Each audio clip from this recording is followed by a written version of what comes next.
வணக்கம். வணக்கம் சொல்வது உங்கள் திருஞான சம்பந்தம் கும்பகோணத்திலிருந்து. குரோதி வருடம் வைகாசி மாதம் உங்களுக்கு வைகாசி மாத பலன்களை வழங்க இருக்கிறேன். அதற்கு நீங்கள் செய்ய வேண்டியது நமது தமிழ் சித்தர் யூடியூப் சேனலை லைக் பண்ணணும், ஷேர் பண்ணணும், சப்ஸ்கிரைப் பண்ணணும்.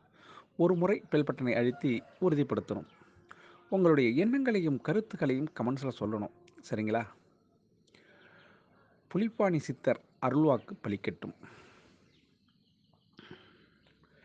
வைகாசி மாதம் ஒரு சிறந்த மாதங்க. சூரியன் கொஞ்சம் கடுமையாக இருந்தாலும் சித்திரை மாதத்துலேருந்து கொஞ்சம் கம்மியாக இருக்கும் அந்த பவர். சரிங்களா? அதன்படி இது 2வது மாதம். சித்திரை முதல் மாதம், இது 2வது மாதம். அடுத்தடுத்த மாதங்களில் அதன் தாக்கம் குறையும். சூரிய வெப்பம் தாக்கம் குறையும். வைகாசி மாதத்துடைய சிறப்பு என்னன்னா, வைகாசி மாதம் 10ஆம் தேதி வியாழக்கிழமை பௌர்ணமி அன்னைக்கு கிரிவலம் செல்றதுக்கு உகந்த நாள். சரிங்களா? அதே மாதிரி வைகாசி மாதம் 21ஆம் நாள் திங்கட்கிழமை வாஸ்து விழிப்புங்க. வாஸ்து விழிப்புனா காலையில் 9:05 10:35 வரையும் வாஸ்து விழிப்பு இருக்குது. அதில் மனை முகூர்த்தம் செய்யலாம், ஊடு கிரகப்பிரவேசம் பண்ணலாம், அல்லது நிலை அருகால் தூக்கி வைக்கலாம். இது மாதிரி வீடு சம்மந்தப்பட்ட விஷயங்களை துவங்கலாம். நல்லது. அது மாதிரி செஞ்சிங்கன்னா உடனே வேலை முடியும். இந்த வாஸ்து விழிப்பில் யாரெல்லாம் கிரகப்பிரவேசம் பண்ணுறீங்களோ வீடு சுபிட்சமாக இருக்கும். யாரெல்லாம் அருகால் தூக்கி வைக்கிறீங்களோ அந்த வாசல் ரொம்ப சிறப்பாக இருக்கும். அது எந்த விதமான பிரச்சனைகள் இல்லாமல் நல்லாயிருக்கும். அதில் மனை முகூர்த்தம் பண்ணால் உடனே வேலை முடியும். சில பேர் இப்போ பேஸ்மட்டம் போட்டு நிப்பாட்டியிருப்பாங்க, லெண்டல் போட்டு நிப்பாட்டியிருப்பாங்க. ஆனால் இதில் இது மாதிரி செஞ்சிங்கனாக்கா, வாஸ்து விழிப்பில் முறைப்படி செஞ்சிங்கனாக்கா சரன்னு வேலை முடியும். கட்டிடம் சீக்கிரம் முடிஞ்சிடும். எந்த விதமான பிரச்சனையும் இருக்காது. அதுக்காக அந்த வாஸ்து விழிப்பில் செய்கிறதுங்க. சரி. வைகாசி மாதம் 23ஆம் தேதி புதன்கிழமை கார்த்திகை நட்சத்திரம். கார்த்திகை விரதம் இருக்கிறவங்க முருகனுக்கு விரதம் இருக்கலாம். வைகாசி மாதம் 24ஆம் தேதி வியாழக்கிழமை சர்வ அமாவாசை. நம்ம முன்னோர்களுக்கு விரதம் இருந்து தர்ப்பணம் செய்கிறதுங்க. விரதம் இருந்து செய்யணும். அது மாதிரி செஞ்சிங்கன்னா குடும்பத்தில் பித்ருதோஷம் விலகும். சரி, இது இந்த மாத சிறப்புங்க. இந்த மாதத்துடைய கிரக அமைப்பை பார்ப்போம் வாங்க. இந்த மாதத்துடைய கிரக அமைப்புன்னு பார்த்தோம்னா, மேஷ ராசியிலே சுக்கிர பகவான், புதன் 2 பேரும் இருக்காங்க. ரிஷப ராசியிலே குருவும் சூரியனும் இருக்காங்க. கன்னி ராசியிலே கேது பகவான் இருக்கார். கும்பராசியிலே சனி பகவான் இருக்காருங்க. அடுத்து மீன ராசியிலே ராகு பகவான் செவ்வாயோட சேர்ந்து இருக்காருங்க. இது கிரக அமைப்புங்க. சரி, கிரக மாறுதல் அப்படின்னு பார்க்க போனால், இந்த வைகாசி மாதத்தில் 7ஆம் நாள் ரிஷபராசிக்கு சுக்கிரன் வந்துடுவார். அது மாதிரி 11ஆம் நாள் ரிஷபராசிக்கு புதன் வந்துடுறார். 18ஆம் தேதி மேஷத்துக்கு செவ்வாய் பகவான் வந்துடுறார்.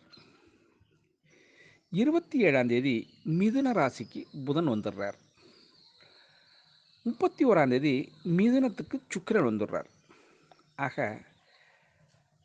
சுக்கிரன், செவ்வாய், புதன் இவங்க இந்த மாதத்தில் அடிக்கடி போயிடுறாங்க. இதனுடைய அமைப்பின்படி உங்களுக்கு இந்த வைகாசி மாத பலன்களை வழங்க இருக்கிறேன். சரிங்களா? வாங்க இப்போ வீடியோக்குள்ளே போகலாங்களா? கடக ராசி கடக லக்னத்தில் பிறந்த அன்பர்களே, இந்த கடக ராசி கடக லக்னத்தில் பிறந்த அன்பர்களுக்கு 2ஆம் இடத்துக்குரிய சூரியன் 11ஆம் இடத்தில் இருப்பதும் 7ஆம் பார்வையாக பூர்வஸ்த பூர்வ புண்ணிய ஸ்தானத்தை பார்ப்பதும் ஒரு யோகத்தை ஏற்படுத்துதுங்க உங்களுக்கு. புரியுதுங்களா? கடகராசி அன்பர்களுக்கு கவலைகள் மாறக்கூடிய வைகாசி மாதம் அப்படி தான் சொல்லணுங்க. ஆமாங்க. படிப்படியான கவலைகள் இனி மாறுது. உங்களுக்கு குழந்தைகளால் சில பல பிரச்சனைகள் இருந்தும் அது விலகப் போகுதுங்க. அது ஒரு நல்ல அமைப்புங்க உங்களுக்கு. இது என்னங்க நான் கப்பலில் கடந்து கடலில் கடந்து கப்பலில் தடுமாறுறது மாதிரி நானும் அலையில் மாட்டி படாத பாடுபடுறேன் கடனில் அப்படின்னு சொன்ன கடகராசி கடக லக்னத்தில் பிறந்த அன்பர்கள் இனி கவலை இல்லை என்பது தான் இந்த வைகாசி மாதத்தோட ஆரம்பத்திலேயே உங்களுக்கு சொல்கிறேன். நீங்களும் அப்படி தான் சொல்கிறீங்க, நான் எனக்கு ஒன்றும் நடக்க மாட்டேங்குதே அப்படின்னு புலம்புறது என் காதில் கேட்குதுங்க. ஆனால் இது எல்லாமே சாத்தியம்தான். இந்த கடன் எல்லாம் ஒரே நாளில் நீங்கள் வாங்கினது இல்லை. நல்லா புரிஞ்சுக்கணும் நீங்கள். சரிங்களா? படிப்படியாக தான் மாறும். ஆக நிச்சயமாக மாறுறதுக்கு வாய்ப்பு இருக்குங்க. மீண்டும் உங்களுடைய திறமை வெளிப்படுது. உங்களுடைய முயற்சிகள் பலனளிக்கும். நல்லா புரிஞ்சுக்கணும். கடகராசி கடக லக்னத்தில் பிறந்த அன்பர்கள் நீங்கள் தொழிலும் சரி, மற்ற எல்லா விஷயத்துலையுமே முயற்சி வேண்டும். முயற்சி இருந்தால்தான் அதுக்கு தக்க பலன் கிடைக்கும் என்பது சொல்லலாம். அதில் மாற்றமில்லை. குழந்தைகள் இப்போ கல்விக்காக நீங்கள் கொஞ்சம் செலவு பண்ண வேண்டியிருக்கும். குழந்தைகளுடைய கல்வியை செய்யுங்க. சொந்தக்காரங்களுடைய உறவினர்களுடைய திருமணங்க விழாவில் வைகாசி மாதத்தில் நீங்கள் பங்கு பெறத்துக்கு வாய்ப்பு இருக்குங்க. அதனால் கொஞ்சம் பண செலவுகள் ஏற்படுறதுக்கு வாய்ப்பு இருக்குங்க. என்னங்க எல்லாம் செலவாக சொல்லிட்டு இருக்கீங்க, வருவாய்க்கு வழி இல்லையே அப்படின்னு சொல்கிறது என் காதில் கேட்குதுங்க.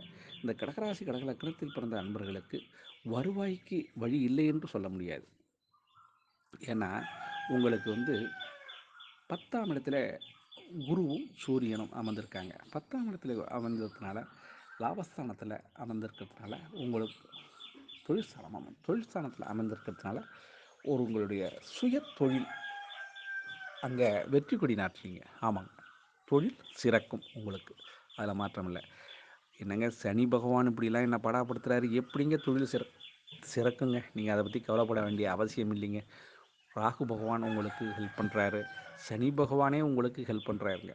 அதனால் முடிந்தவரை இந்த கடகராசி கடக லக்னத்தில் பிறந்த அன்பர்கள் முயற்சியை எப்போதும் கொடுத்துக்கிட்டுருங்க. முயற்சி கொடுத்தா முயற்சியுடையோர் இகழ்ச்சி அடையார் அப்படின்னு நம்ம ஏற்கனவே படிச்சிருப்போம்.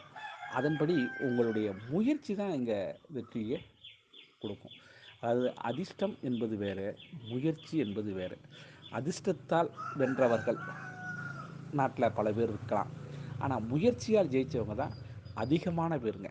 எப்படின்னா, ஒரு ஹோட்டலில் போகிறீங்க, அங்கே சர்வர் இருக்கார். அவர் பொருளை கொடுக்கல உங்களுக்கு. ஒரு தரமான உணவு அந்த நிர்வாகம் கொடுக்குது, ஹோட்டல் நிர்வாகம் தான் கொடுக்குது.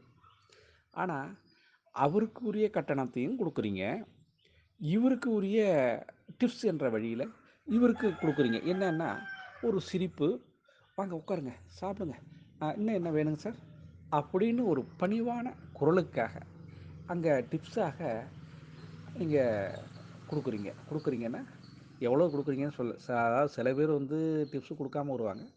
பல பேர் அவர் நல்லா பழகினார், பேசினாருங்கிறதுக்காக சாப்பிட்டது நூறுரூவா சாப்பிட்ருப்பாங்க. ஆனால் 50 ரூபா டிப்ஸ் கொடுத்துட்டு வருவாங்க. அது மாதிரி ஆட்களும் இருக்காங்க. சரிங்களா? அதுதாங்க டிப்ஸு மாதிரி தான் உங்களுக்கு உங்களுடைய செயல்பாடுகள். ஆமாம்.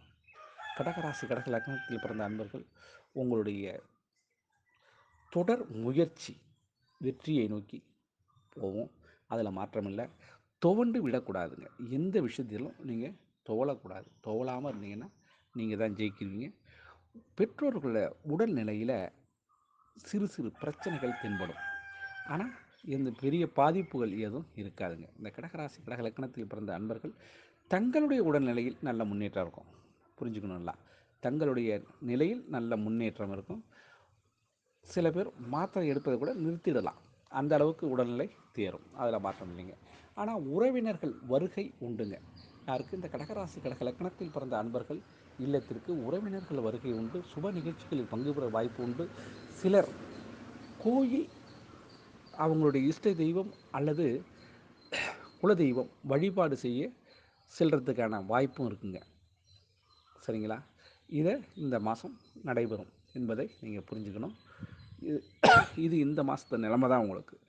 ஆக கடகராசி லக்கணத்தில் பிறந்த அன்பர்களுக்கு இந்த வைகாசி மாதம் மிக சிறந்த மாதமாக அமையும் என்பதில் எல்லளவும் சந்தேகம் வேண்டாம். இதில் ஏதேனும் சந்தேகம் இருந்தால் கீழே கொடுக்கப்பட்டுள்ள வாட்ஸ்அப் எண்ணுக்கு உங்களுடைய ஜாதகத்தையும் உங்களுடைய கேள்வியும் கேட்டு வைங்க, தக்க பதில் அளிக்கப்படும் என கூறி தற்காலிகமாக இப்பொழுது உங்களிடமிருந்து விடைபெறுவது உங்கள் திருஞான சம்பந்தம், கும்பகோணத்திலிருந்து. வாழ்க நலமுடன்.